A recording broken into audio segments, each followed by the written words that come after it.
Orang itu menjadi kikir itu karena nganggap hidup itu lama dan uang itu penting. Kalau zaman Nabi itu sederhana kalau melihat hidup. Pernah suatu saat Nabi itu punya jatah makan. Karena Nabi itu hidupnya juga pas-pasan. Jadi Nabi itu unik. Beliau di satu sisi kaya raya, bisa ngurmat Abu Hurairah, Ammar, Suhaib. Ashabu Sufa itu dirawat Nabi semua. Itu kan kaya, bisa ngerawat sekian orang. Tapi di sisi yang lain untuk pribadinya beliau miskin. Kadang nggak bisa makan hari itu. Tapi di saat yang sama bisa merawat ahlus suffah. Jadi keliru kalau orang hanya cerita Nabi itu miskin, untuk makan dirinya aja susah. Itu keliru. Kelirunya kalau tidak diteruskan, tapi Nabi mampu menghidupi ahlus suffah.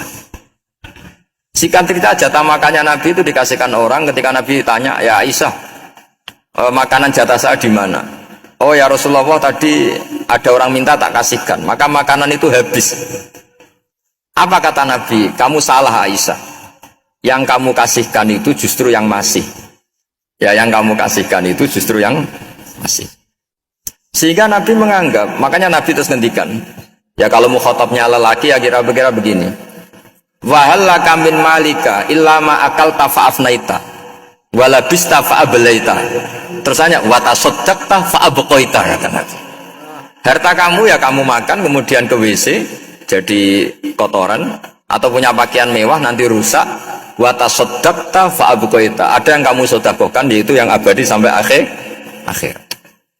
Sehingga banyak pengusaha yang mencintai saya setelah tak ajari hadis itu, misalnya punya uang 1 miliar karena dia spekulan atau pedagang rawan bangkrut, disedekahkan ke masjid 50 juta, yaitu yang abadi. Jadi kalau suatu saat bangkrut, dia masih punya uang 50 juta di akhirat. Jadi Nabi itu mengajari sedekah itu apa? Ya sedekah itu pengabadian uang. Kalau kita kan enggak, bilang sedekah itu nguras uang. Itu pikirannya setan dan pikirannya orang Islam.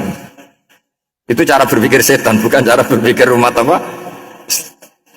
Sehingga Sayyid Ali Zainal Abidin itu kalau ada orang minta, kemudian beliau ngasih, itu beliau bilang gini, marhaban biman hamala zadi ilal akhirah. Matur nuwun nggih jenengan sing beto sangu kula nada. Jadi dianggap teller saja. Orang yang minta uang beliau itu dianggap tukang nyatet bank ini. Karena sudah ditabungkan, ya sudah. Kalau kita kan enggak, wah pengemis tuh ganggu gini-gini. Kecuali pengemis profesi ya mungkin kita agak-agak enak. Pada zaman akhir itu ada pengemis apa? Profesi. Jadi repot.